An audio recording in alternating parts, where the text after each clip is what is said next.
ಉಡಾಯಿಸೋ ಖಾರ ಬಣ್ಣ ರುಚಿಯನ್ನು ನೀಡುತ್ತದೆ. ಮೆಣಸಿನ ಪುಡಿ ಚಿಂದಿ ಉಡಾಯಿಸೋ ಖಾರ ಬಣ್ಣ ರುಚಿ. ವಸತಿ ಯೋಜನೆಯಲ್ಲೇ ಮುಸ್ಲಿಂ ಮೀಸಲಾತಿಯನ್ನ ಹೆಚ್ಚಳ ಮಾಡಲಾಗಿದೆ. 10% 15% ಹೆಚ್ಚಳ ಮಾಡಿದೆ ಸರ್ಕಾರ. ಸಿಎಂ ನೇತೃತ್ವದ ಕ್ಯಾಬಿನೆಟ್ ಮೀಟಿಂಗ್ ನಲ್ಲಿ ಅಂತಿಮವಾಗಿ ತೀರ್ಮಾನ ಆಗಿದೆ. ವಸತಿ ಯೋಜನೆಯಲ್ಲಿ ಮುಸ್ಲಿಮರಿಗೆ ಮೀಸಲಾತಿಯನ್ನು ಹೆಚ್ಚಳ ಮಾಡಿದ ಸರ್ಕಾರ.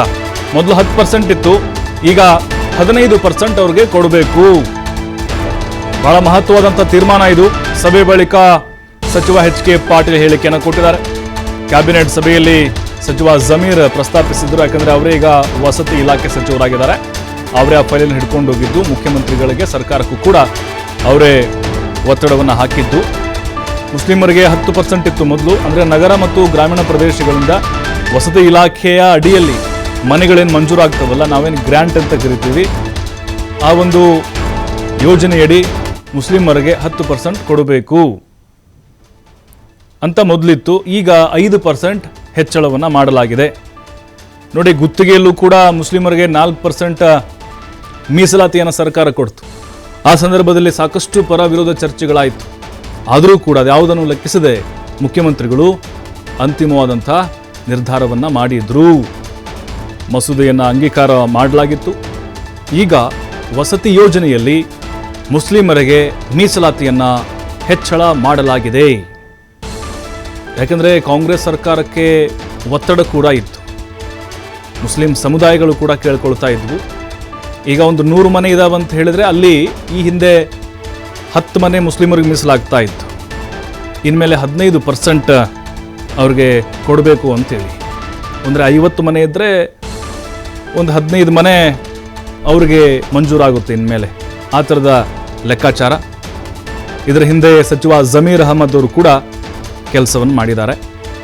ಅವರು ಆ ಸಮುದಾಯಕ್ಕೆ ಸೇರಿದವರಾಗಿದ್ದರಿಂದಾಗಿ, ಜೊತೆಗೆ ಮುಖ್ಯಮಂತ್ರಿಗಳು ಕೂಡ ಬಹಳ ಆಪ್ತರಾಗಿದ್ದರಿಂದಾಗಿ ನಮ್ಮ ಸಮುದಾಯಕ್ಕೂ ಕೂಡ ನೀವು ಆದ್ಯತೆಯನ್ನು ಕೊಡಬೇಕು ಅಂಥೇಳಿ ಸರ್ಕಾರಕ್ಕೆ ಅವರು ಕೆಲವು ವಿಚಾರಗಳನ್ನು ತಿಳಿಸಿ ಈಗ 10% ಇದ್ದದ್ದನ್ನು 15%ಗೆ ಏರಿಕೆ ಮಾಡಿಕೊಂಡಿದ್ದಾರೆ.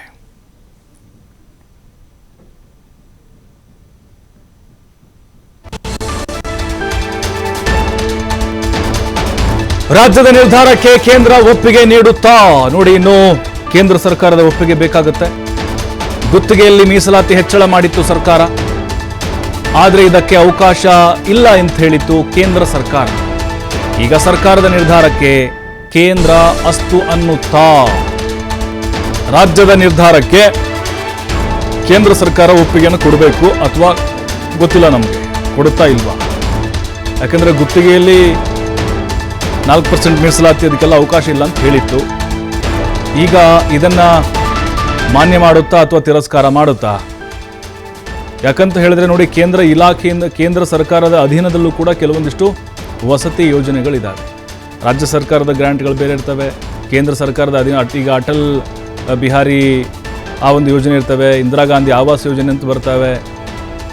ಇಲ್ಲಿ ಪಂಚಾಯಿತಿ ವತಿಯಿಂದ ರಾಜ್ಯ ಸರ್ಕಾರ ಕೂಡ ಮನೆಗಳನ್ನು ಕೊಡುತ್ತೆ. ಹಾಗಾಗಿನೇ ಈಗ ಕೇಂದ್ರ ಸರ್ಕಾರದ ಒಪ್ಪಿಗೆ ಇದಕ್ಕೆ ಸಿಗುತ್ತೆ ಇಲ್ವಾ ಅಂತ.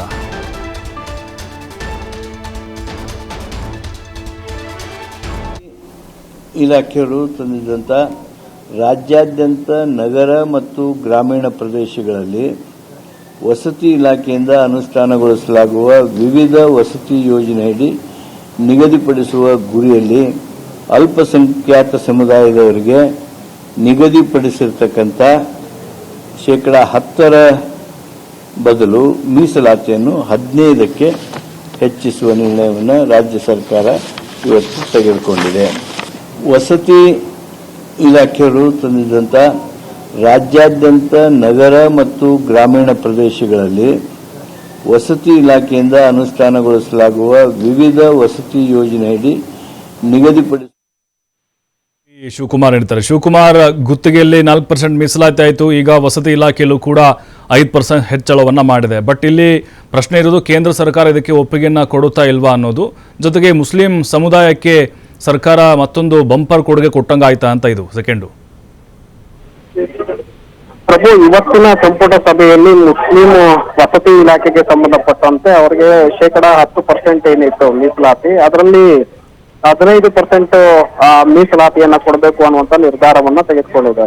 ಈಗಾಗಲೇ ಹಿಂದೆ ಗುತ್ತಿಗೆಯಲ್ಲೂ ಕೂಡ 4% ಮೀಸಲಾತಿಯನ್ನ ಮುಸ್ಲಿಂ ಸಮುದಾಯಕ್ಕೆ ಕೊಡಬೇಕು ಅಂತ ಹೇಳಿ ಕ್ಯಾಬಿನೆಟ್ ನಲ್ಲೂ ಕೂಡ ಚರ್ಚೆಯನ್ನ ಮಾಡಿ ನಂತರ ಒಪ್ಪಿಗೆಯನ್ನ ನೀಡಲಾಗಿತ್ತು. ಆದ್ರೆ ಅದು ಆ ರೀತಿಯಾಗಿ ಮೀಸಲಾತಿಯನ್ನ ಧರ್ಮಾಧಾರಿತವಾಗಿ ಮೀಸಲಾತಿಯನ್ನ ಕೊಡೋದಕ್ಕೆ ಸಾಧ್ಯ ಇಲ್ಲ ಅನ್ನುವಂತ ನಿಟ್ಟಿನಲ್ಲಿ ಕೇಂದ್ರ ಸರ್ಕಾರ ಕೂಡ ಅದನ್ನ ತಳ್ಳಿ ಹಾಕಿತ್ತು. ಹಾಗೆ ನಂತರದಲ್ಲಿ ಅದನ್ನ ಅಲ್ಲಿಗೆ ಪೆಂಡಿಂಗ್ ಇಡಲಾಗಿದೆ. ಇನ್ನು ಅದನ್ನ ಮತ್ತೆ ಅಧಿಕೃತವಾಗಿ ಮೂವ್ ಮಾಡುವಂತ ಒಂದು ಪ್ರಯತ್ನವನ್ನ ರಾಜ್ಯ ಸರ್ಕಾರ ಮಾಡಿಲ್ಲ. ಆದ್ರೆ ಈಗ ವಸತಿ ಇಲಾಖೆಯಲ್ಲಿ ಮೀಸಲಾತಿಯನ್ನ ಕೊಡಬೇಕು ಅನ್ನುವಂತ ನಿಟ್ಟಿನಲ್ಲಿ ಸಚಿವ ಜಮೀರ್ ಅಹಮದ್ ಅವರು ಇವತ್ತು ಪ್ರಸ್ತಾಪವನ್ನ ಮಂಡನೆ ಮಾಡಿದ್ರು.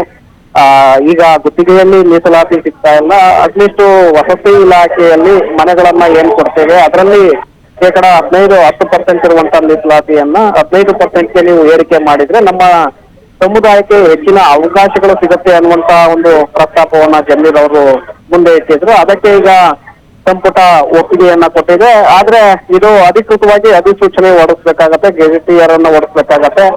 ಆ ನಂತರದಲ್ಲಿ ಇದಕ್ಕೆ ಜಾರಿಗೆ ಬರುತ್ತೆ.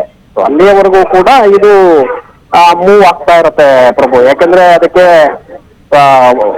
ಕ್ಯಾಬಿನೆಟ್ ನ ಒಪ್ಪಿಗೆ ಸಿಕ್ಕಿದ್ರು ಕೂಡ ಅಧಿಕೃತವಾಗಿ ನಾವು ಜಾರಿ ಮಾಡ್ತಾ ಇದ್ದೇವೆ ಅಂತೇಳಿ ಅಧಿಸೂಚನೆಯನ್ನ ಹೊರಡಿಸ್ಬೇಕಾಗತ್ತೆ. ಯಾವುದೇ ನಿರ್ಧಾರಗಳನ್ನ ತೆಗೆದುಕೊಂಡ್ರು ಕೂಡ ಅಧಿಸೂಚನೆ ಬರುವವರೆಗೆ ಅದು ಮಾನ್ಯ ಆಗೋದಿಲ್ಲ. ಅಧಿಸೂಚನೆ ಬಂದರೆ ಆಗ ಅದು ಕಾರ್ಯಸಾಧುವಾಗತ್ತೆ, ನಂತರದಲ್ಲಿ ಆ ಮೀಸಲಾತಿ ಹಂಚಿಕೆಯಾಗತ್ತೆ. ಥ್ಯಾಂಕ್ ಯು ಶಿವಕುಮಾರ್ ಮಾಹಿತಿಗಾಗಿ. ಬದಲು ಮೀಸಲಾತಿಯನ್ನು 15ಕ್ಕೆ ಹೆಚ್ಚಿಸುವ ನಿರ್ಣಯವನ್ನು ರಾಜ್ಯ ಸರ್ಕಾರ ಇವತ್ತು ತೆಗೆದುಕೊಂಡಿದೆ. ವಸತಿ